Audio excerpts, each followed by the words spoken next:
आहा, कति सुन्दर घर। म जन्मेर हुर्केको यही घर हो र म यही गाउँमा हुर्किरहेको म एउटा बालकबाट आएर ठुलो मान्छे। यहाँका डाँडा काँडा सबैले मलाई यहाँ चिन्दछन्। जुन परिवेशले मलाई जहिले पनि सधैँ यही गाउँमा आएर बस्न मन लाग्छ। आज त यो गाउँमा पनि यति ठुला ठुला घर बने जहाँ पक्कै पनि मेरो यत्रै नभए पनि सानो घर बन्नेछ। सपना सबैको हुन्छ,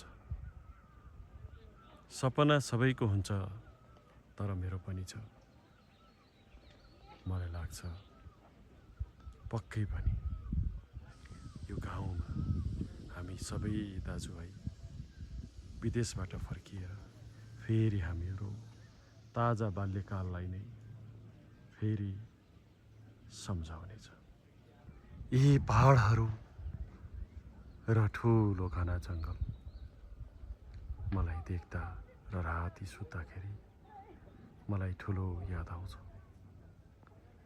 जसले गर्दाखेरि मेरो जीवन साह्रै दुखी होइन खुसी जस्तो लाग्छ। जो पनि याद छ यी जङ्गलहरूमा हामी गएर घाँस दाउरा अनि बोकेर लिएर आउँथ्यौँ हामीले। त्यो सहर हाम्रो गाउँबाट हेर्दाखेरि यो दृश्यबाट साह्रै नजिक देखिन्छ, तर यो हामीबाट धेरै टाढा छ। त्यहाँ धेरै धनी मान्छेहरूको बसोबास छ पनि। म गाउँले र ती सरिया बीचको दूरी कहिल्यै पनि बढी र घटी नहोस्। हामी सबै नेपाली एकै मनको हुन राम्रो छ र खाँचो पनि छ आजको यो समयमा। लहेर कति राम्रो, हरियाली नै हरियाली। चराचुरुङ्गीहरू पनि कुहु कुहु गरिरहेका छन्। मेरो मन पनि साह्रै नै खुसी छ।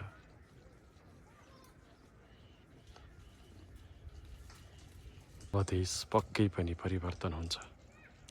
कसैमाथि कसैले आँच नहुने काम गर्नुपर्नेछ।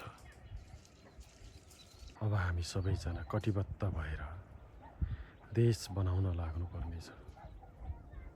सहर र गाउँको मन एउटै बनाउनु छ। अब जीवन विरासतमा होइन खुसीमा बिताउनु छ।